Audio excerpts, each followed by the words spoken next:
Entonces la pregunta fundamental que deberíamos de pensar es de que, a ver, ¿por qué existe la violencia?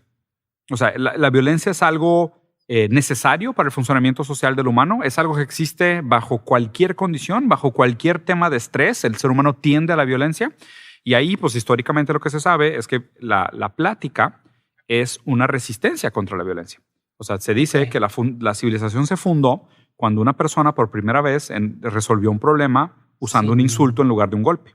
Entonces, la primera vez que alguien dijo, chinga tu madre, en lugar de tirarle un golpe en la cara, fue de que, bueno, hay que hacer un rancho, una casa, ¿sabes? Ya podemos coexistir porque no nos vamos a matar. O sea, porque si algo te cae mal de lo que yo hago, puedes expresar lo que es. Es como cuando alguien se pelea y dice, pero no te pegué. O sea, no, como cuando empiezas a hablar a palabras es de que, y de repente alguien suelta un golpe y es, güey, yo no te estaba pegando. ¿Qué es pasó? una ofensa grande. ¿A qué hora se salió de control esto? Brincaste a otro término. A la violencia física. Entonces, justo, o sea, entonces la pregunta es, o sea, ¿el ser humano responde a la violencia? ¿Existen algunas razas, etnias, géneros que sean más propensos a la violencia? Pues habría que investigar si sí, bajo qué contexto, bajo qué condiciones y por qué motivos. O sea, no es tan fácil como simplemente decir la mayoría de los crímenes lo cometen los negros, la mayoría de los crímenes lo cometen los hombres, la mayoría de los crímenes contra mujeres tienen este motivo. O sea, hay que estudiar todo el contexto para realmente entender cómo se dan las cosas, ¿no? Entonces, específicamente porque quiero desconstruir esta noción equivocada de la estadística de que la mayoría de los crímenes lo cometen los negros en Estados Unidos. Okay.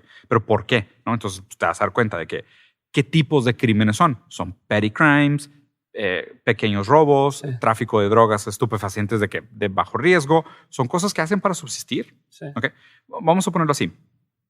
Mañana se determina que cualquier cosa que rompa la ley es pena de muerte. ¿Tú estarías dispuesto a hacer pena de muerte para alguien que robó pan para alimentar a sus hijos? ¿Dónde entran todos los dilemas? Qué difícil, ¿no? Porque cuando lo pones en una escala de grises y dices, pues está bien, ¿no? Y luego te vas a dar cuenta que un banquero que roba 70 billones de dólares tiene una pena menor que un güey que vendió una onza de marihuana. Sí, claro. Y luego la legalizaron. Entonces, chinga tu madre, ya estás en la cárcel.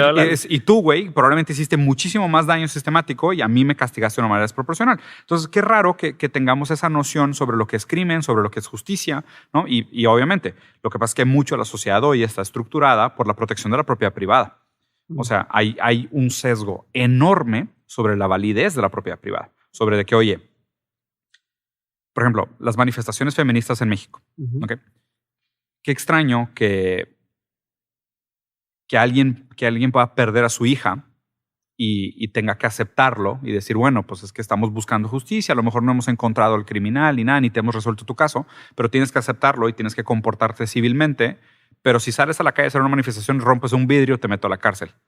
Como que, ¿neta? Ajá. O sea, ¿en qué momento la propiedad privada es más importante que la vida? Claro. O sea, ¿quién determina estos criterios? Entonces, por eso me parece importante pensar en los problemas grandes. Es, pues, ¿qué causa la violencia? O sea, ¿qué es lo que causa la violencia? ¿Qué es lo que causa la necesidad de robar?